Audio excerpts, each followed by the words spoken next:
शेवटी वो वक्त आ गया मेरे चिमणी के खोके को बाय बाय करने का. मी कापत नव्हतो पण माझ्या घरचे म्हणत होते चिमण्याले का अंडे द्यायला होता आता त्याच्यात. घातली मग मांडी उरकून टाका म्हटलं लवकर. तर आपल्याला दुसऱ्या दिवशी कुठेतरी बाहेर जायचं होतं. पहिले तर शर्ट आणलं प्रेस करायला. मी म्हटलं कडक मारा म्हटलं इस्त्री एकदम ताकदचे. अरे बापरे एकदम कडक इस्त्रीच झाली. असते हिरोच दिसते तुमचा भाऊ. अरे बापरे आता तुम्ही म्हणत असाल हे कोण आहे. हे आपली बहीण आहे. मी म्हटलं आता आलीस तर ज्यूस पास म्हटलं मले.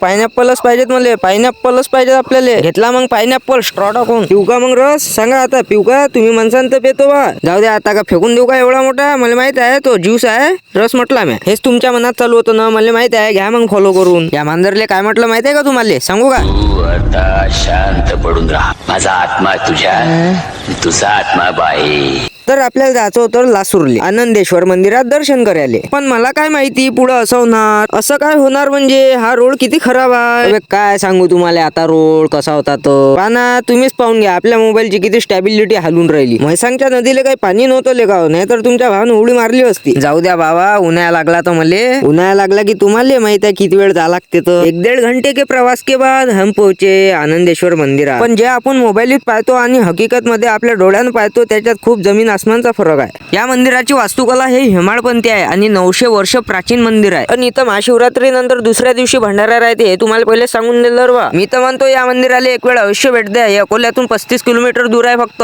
इन्फॉर्मेशन मध्ये काही चुकी झाली असेल तर माफ करा. आई बहीण म्हणे इथं रांगोळीची सेवा देतो. मी म्हटलं काही विषय आहे का. पण आपण विदाऊट परमिशन काहीच काम करत नाही. पहिले परमिशन घेतली मग रांगोळी काढली. पहा मग रांगोळी कशी आली. रांगोळीसाठी एक लाईक करा. आता मला तर काही लाईक करतच नाही बा तुम्ही. चला म्हटलं मग वापस अकोल्यात. एक तर बा लय ऊन आहे.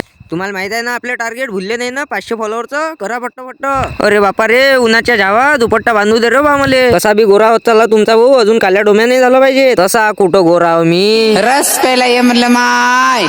रस प्यायला ये म्हणलं माय. बरं काकू रस प्यायला आलो ना मी. बस काकून म्हटलं तसा रस घेतला. चला मग बाय बाय भेटू पुढच्या चॅप्टर मध्ये.